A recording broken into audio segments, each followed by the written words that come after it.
Hi guys, welcome back to my YouTube channel the SCP study. हम पढ़ रहे थे प्रजामंडल आंदोलन के बारे में, जिसमें हम भरतपुर प्रजामंडल के बारे में पढ़ रहे थे।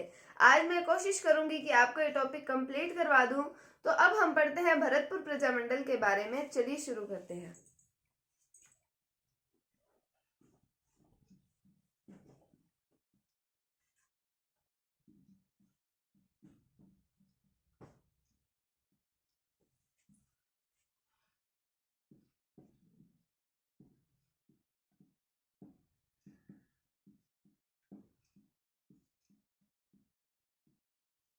तो हमने कल तक बात की थी कि प्रजामंडल का पंजीकरण कर दिया गया था प्रजा परिषद के नाम से। आज हम उसके आगे पढ़ते हैं। बात आती है 1942 ईस्वी की। 1942 ईस्वी में ब्रज जया प्रतिनिधि समिति का गठन किया गया। किसका गठन किया गया? ब्रज जया प्रतिनिधि समिति का। ये समिति जो है ये 50 सदस्यों की समिति थी। इसमें 50 सदस्य जो हैं उनमें से 37 सदस्य तो निर्वाचित होने थे और जो 13 सदस्य हैं वो मनोनीत होने थे। तो 37 सदस्य निर्वाचित और 13 सदस्य मनोनीत होने थे। और इस समिति के उपसभापति बनाया गया ठाकुर देशराज को।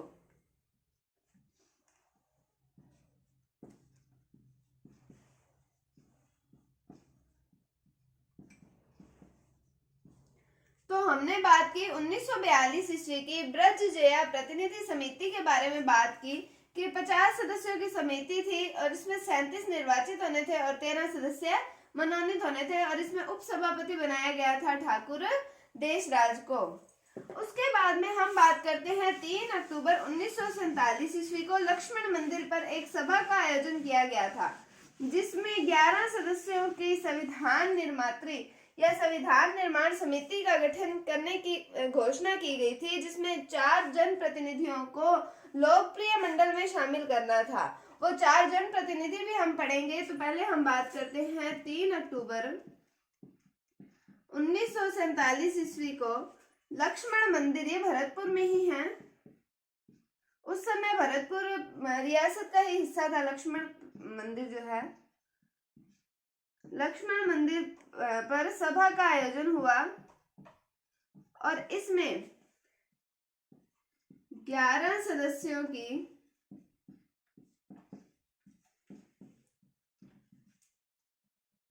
संविधान निर्माण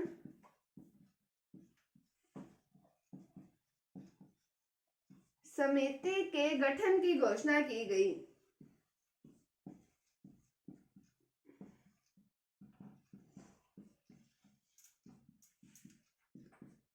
इसमें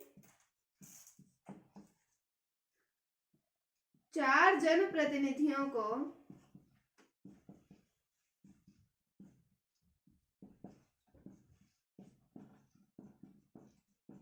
लोकप्रिय मंडल में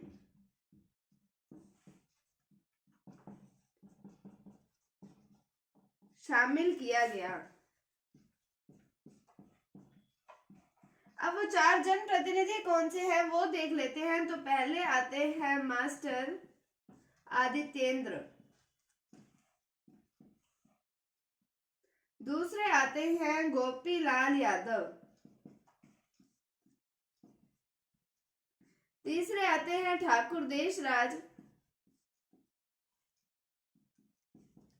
और चौथे आते हैं हरिदत्त शर्मा।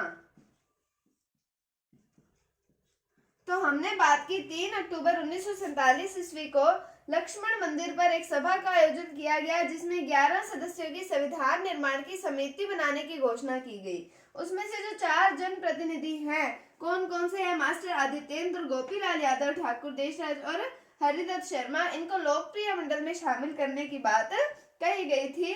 कब सम्मेलन हुआ था? ये 3 अक्टूबर 1947 ईस्वी को जो सभा का आयोजन हुआ था उसमें ये बात की गई थी। अब हम भरतपुर प्रजामंडल के अंतर्गत जो प्रमुख अधिवेशन हुए हैं उनके बारे में बात करते हैं।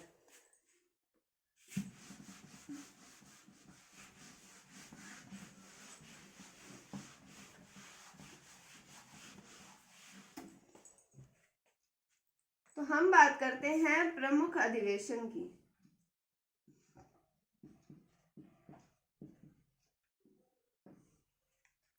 तो उसमें हम सबसे पहले बात करते हैं कि भरतपुर में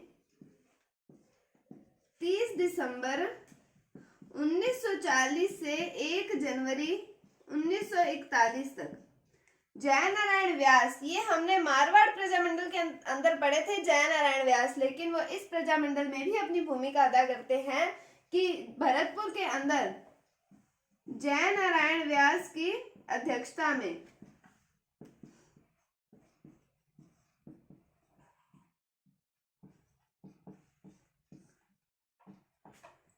प्रथम अधिवेशन आयोजित हुआ।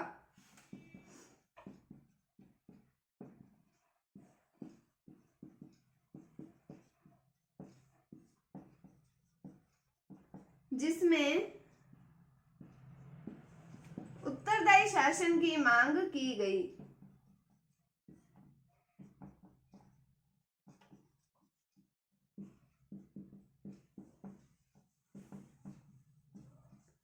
तो ये अधिवेशन कब हुआ है? 30 दिसंबर 1940 से 1 जनवरी 1941 ईस्वी तक ये अधिवेशन हुआ। कहाँ पर? भरतपुर में जयनारायण व्यास की अध्यक्षता में ये प्रथम अधिवेशन जो था भरतपुर प्रजामंडल का, ये आयोजित हुआ और जिसमें प्रजामंडल का कार्य ही क्या था कि उत्तरदायी शासन की स्थापना करना। तो इसमें उत्तरदायी शासन की मांग की गई थी।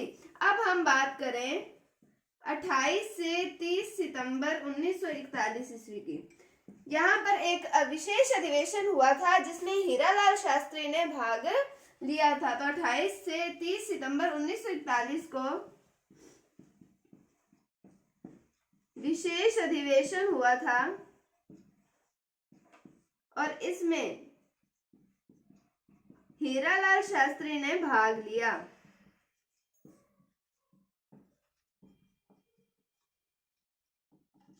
तो हमने पहले पढ़ा कि भरतपुर के अंदर 30 दिसंबर 1940 से 1 जनवरी 1941 ईस्वी तक जयनारायण व्यास की अध्यक्षता में प्रथम अधिवेशन का आयोजन हुआ जिसमें उत्तरदायी शासन की मांग की गई थी।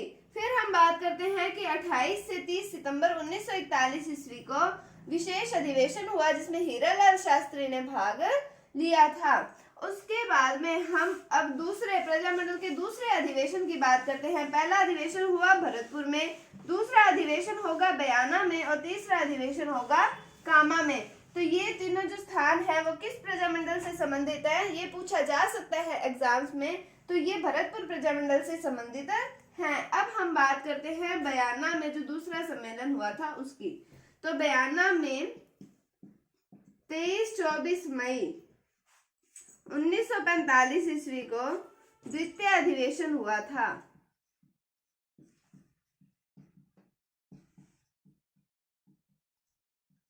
तो बयाना में 23-24 मई 1945 ईस्वी को द्वितीय अधिवेशन हुआ था और यहाँ पर इसके उद्घाटन में या इसके उद्घाटन भाषण में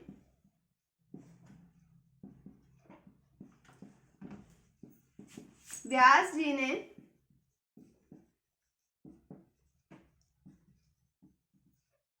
वयस्क मताधिकार पर आधारित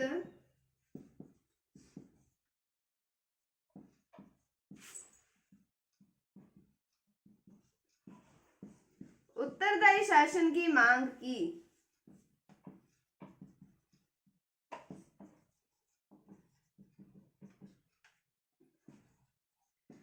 तो इसके उद्घाटन भाषण में व्यास जी ने वयस्क मताधिकार पर आधारित उत्तरदायी शासन की मांग की। ये डायरेक्ट या इनडायरेक्ट रूप से सिर्फ उत्तरदायी शासन की मांग ही कर रहे हैं इन अधिवेशनों में। तो इस अधिवेशन में कन्हैयालाल वकील और मोहनलाल सुखाड़िया उपस्थित थे। तो हमने बात की भरतपुर प्रजामंडल के दूसरे अधिवेशन की। तो बयाना में ये दूसरा अधिवेशन हुआ है 23-24 मई 1945 ईस्वी को और इसके उद्घाटन भाषण के अंदर व्यास जी ने वयस्क मताधिकार पर आधारित उत्तरदायी शासन की मांग की है और इसके अंदर कन्हैयालाल वकील और मोहनलाल सुखाड़िया भी उपस्थित थे। पहला अधिवेशन कब हुआ? 30 दिसंबर 1940 से 1 जनवरी 1941 के मध्य ये हुआ था प्रथम अधिवेशन। फिर दूसरा अधिवेशन कब हुआ है? 23-24 मई 1945 ईस्वी को अधिवेशन हुआ है। अब हम इसी के अंतर्गत बात करते हैं 23 मई की।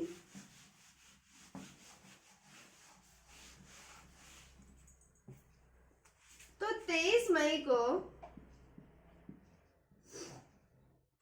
दो व्यक्तियों के नाम आते हैं। एक तो आते हैं सत्यदेव विद्यालंकार और दूसरी स्त्री आती है, महिला आती है बसंती देवी। तो सत्यदेव विद्यालंकार जो है, इन्होंने छात्र सम्मेलन का नेतृत्व किया, यानी कि उसकी अध्यक्षता की, और बसंती देवी ने महिला सम्मेलन जो था, महिला अधिवेशन था, उसकी अध्यक्षता की थी। तो सत्यदेव विद्यालंकार ने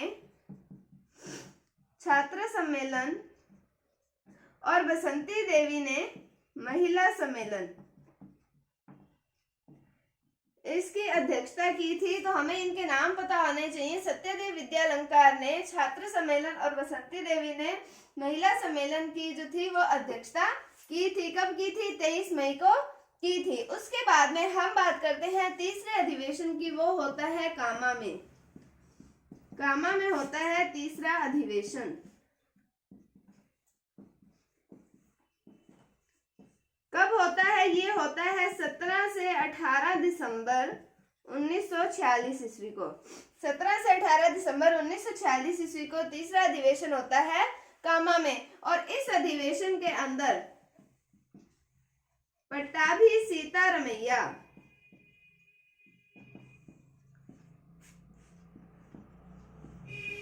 कृष्णदत्त पालीवाल,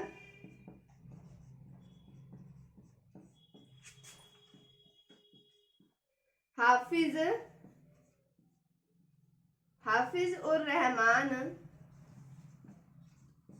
और जिया उल हसन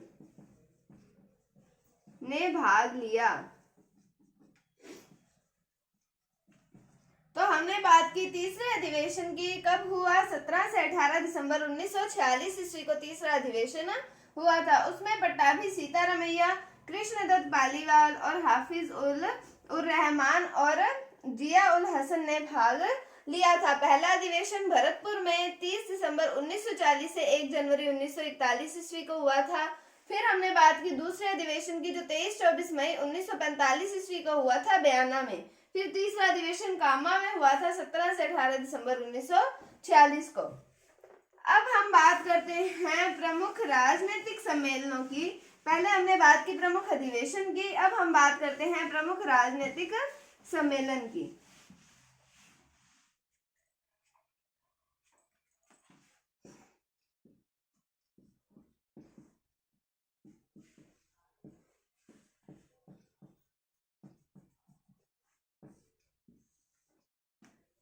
तो हम बात करते हैं 21 से 22 नवंबर 1938 ईस्वी की। 21 से 22 नवंबर 1938 ईस्वी को हुआ है पूर्वी राजस्थान का राजनीतिक सम्मेलन हुआ भरतपुर में।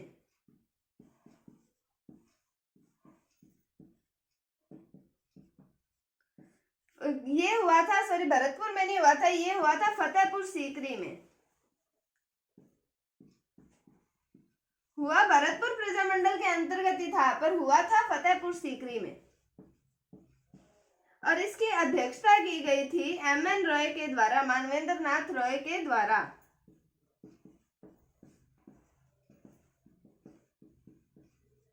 और ये जो सम्मेलन हुआ था, इसमें पूर्वी राजपूताना राज्य परिषद समिति, पूर्वी राजपूताना राज्य परिषद समिति बनाने का निर्णय लिया गया था, जिसका कार्यालय बनाया गया था आगरा में। और इसमें सदस्यों की संख्या निर्धारित की गई थी 15 और इन 15 सदस्यों के सचिव बनाए गए थे बिहारी लाल मोदी को।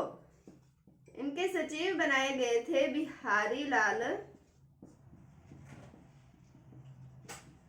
मोदी को। तो हमने बात की प्रमुख राजनीतिक सम्मेलन में पहले सम्मेलन की कि 21 और 22 नवंबर 1938 ईस्वी को हुआ।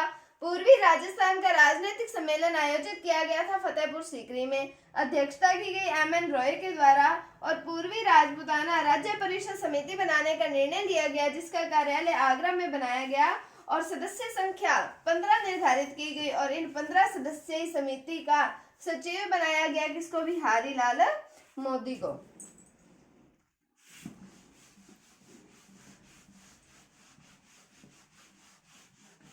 उसके बाद हम बात करते हैं 20 और 21 मार्च 1941 ईस्वी की। 20 और 21 मार्च 1941 ईस्वी को ब्रह्मबाद में ये एक सम्मेलन बुलाया गया था। ये हुआ था प्रजा परिषद का ही सम्मेलन हुआ था। प्रजामंडल का नाम जो प्रजा परिषद बदला था उसी का ही सम्मेलन हुआ था। ये हुआ था मास्टर आदित्येंद्र की अध्यक्षता में। मास्टर आदित्येंद्र इनकी अध्यक्षता में ही ये सम्मेलन हुआ था। कब हुआ था? 20 से 21 मार्च 1941 ईस्वी को। ये था प्रजा परिषद का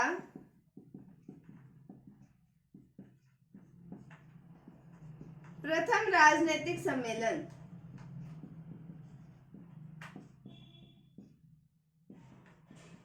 पहला तो हुआ था पूर्वी राजस्थान का सम्मेलन हुआ था फतेहपुर सीकरी के अंदर, लेकिन ये हुआ है प्रजा परिषद का प्रथम राजनीतिक सम्मेलन और इसके अंदर महिला सभा की अध्यक्षता की गई सरस्वती बोहरा के द्वारा।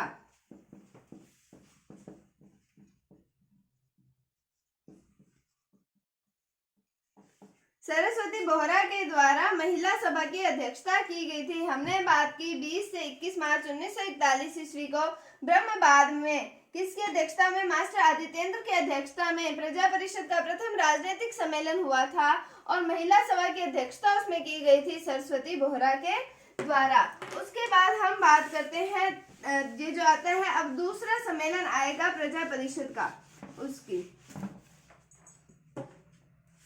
तो हम बात करते हैं 18 से 19 जून 1944 ईस्वी की। 18 से 19 जून 1944 ईस्वी की बात करते हैं। कमहेर में ये अधिवेशन होता है, ये सम्मेलन होता है। कमहेर में सम्मेलन होता है दूसरा राजनीतिक सम्मेलन।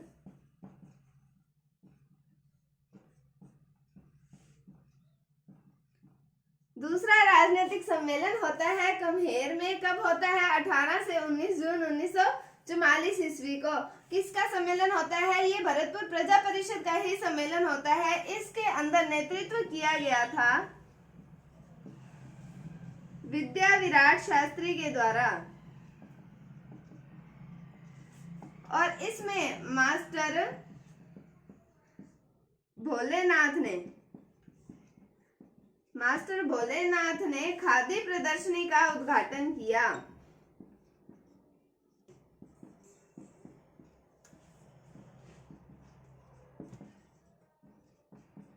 इसमें मास्टर भोलेनाथ ने खादी प्रदर्शनी का उद्घाटन किया। कब हुआ ये सम्मेलन हुआ था? 18 से 19 जून 1944 ईस्वी को कमहेर में हुआ दूसरा राजनीतिक सम्मेलन हुआ। नेतृत्वकर्ता कौन थे? विद्या विराट शास्त्री और इसके अंदर मास्टर भोलेनाथ ने खादी प्रदर्शनी का उद्घाटन किया था। ये थे प्रमुख राजनीतिक सम्मेलन। अब हम बढ़ते हैं भरतपुर प्रजामंडल के प्रमुख दिवस जो इसके अंदर मनाए गए थे उनके बारे में।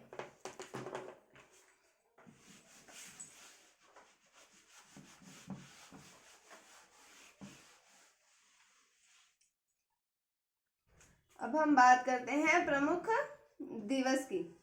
तो सबसे पहले हम पढ़ते हैं 25 दिसंबर 1944 ईस्वी को। 25 दिसंबर 1944 ईस्वी को मनाया गया था भरतपुर राज्य प्रजा परिषद दिवस। फिर बात करें कि 11 जुलाई 1945 ईस्वी को मनाया गया था दमन विरोधी दिवस।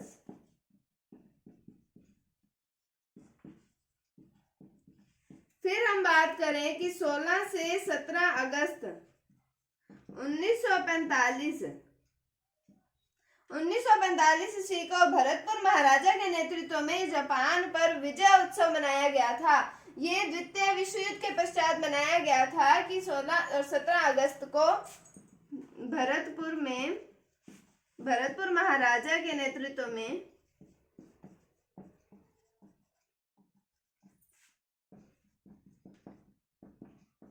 जापान पर विजय उत्सव मनाया गया।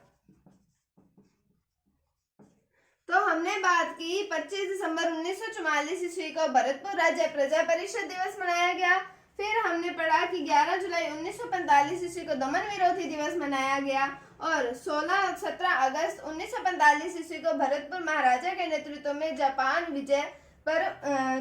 पर विजय उत्सव मनाया गया था। तो ये दिवस जो है याद करने की मैंने आपको पहले भी बताया है कि आप इसे किसी एक पेज पर लिख लीजिए। हर बार पढ़ने से पहले आप इनको एक रीडिंग जरूर ले लीजिए। 3 से 4 दिन के अंदर आपको ये याद होने शुरू हो जाएंगे। उसके बाद में हम आगे बढ़ते हैं।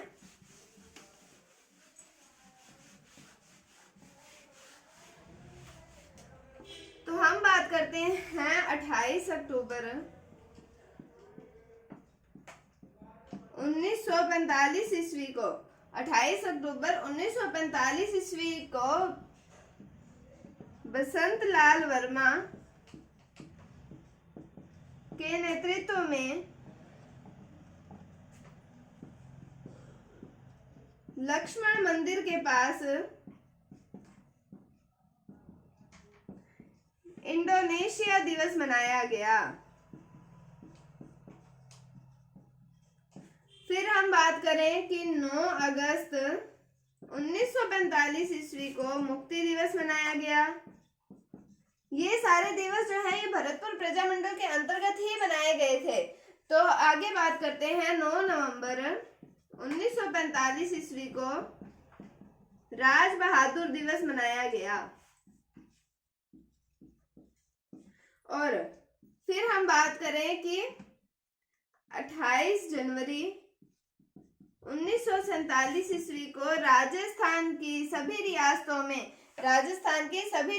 में भरतपुर दिवस मनाया गया। तो हमने बात की 28 अक्टूबर 1945 ईस्वी को बसंत लाल वर्मा के नेतृत्व में लक्ष्मण मंदिर के पास इंडोनेशिया दिवस मनाया गया।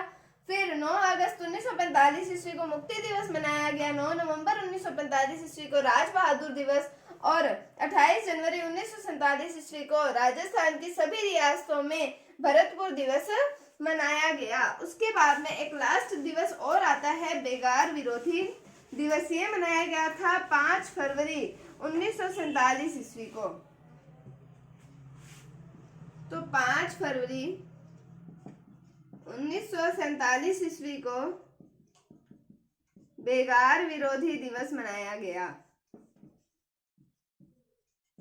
बेगार विरोधी दिवस मनाया गया। इस दौरान ये दिवस मनाने का कारण क्या था, उससे पहले हम पढ़ते हैं कि इस दौरान भुसावर में रमेश स्वामी की बस द्वारा कुचलकर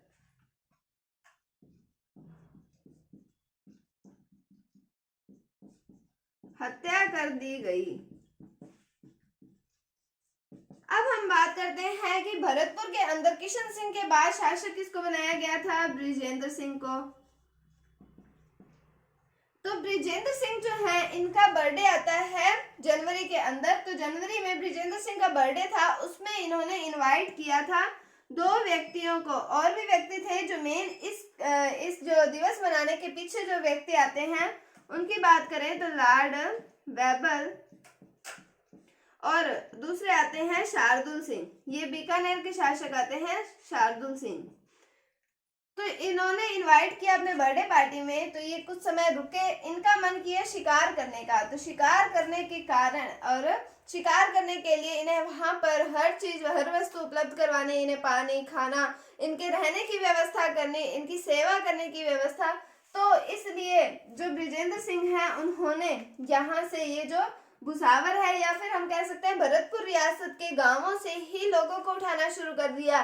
किस लिए? इनकी सेवा के लिए। और बस में बिठाकर उनको ले जाने ही लगे थे कि रमेश स्वामी के साथ में 4 और व्यक्ति थे जो बस के आगे लेट गए थे। और जो 4 व्यक्ति थे जब बस रवाना हुई तो वो तो खड़े हो गए, लेकिन रमेश स्वामी जो थे उनकी बस द्वारा कुचलकर हत्या कर दी गई थी। तो ये बिना पैसे दिए उनसे काम करवाया गया था। इसे कहा जाता है बेगार। और तो बनाया गया बेगार विरोधी दिवस। कब मनाया गया? 5 फरवरी 1947 ईस्वी को। तो उम्मीद है आपको टॉपिक समझ आया होगा। ये था भरतपुर प्रजामंडल के बारे में। अगर आपको इसमें कोई भी डाउट है तो आप कमेंट सेक्शन में पूछ सकते हैं। अगर आपको वीडियो थोड़ी सी भी अच्छी लगी है तो इसे लाइक कीजिए, शेयर कीजिए और चैनल पर नए हैं तो इसे सब्सक्राइब जरूर कीजिए। Thank you, thanks for watching, bye bye.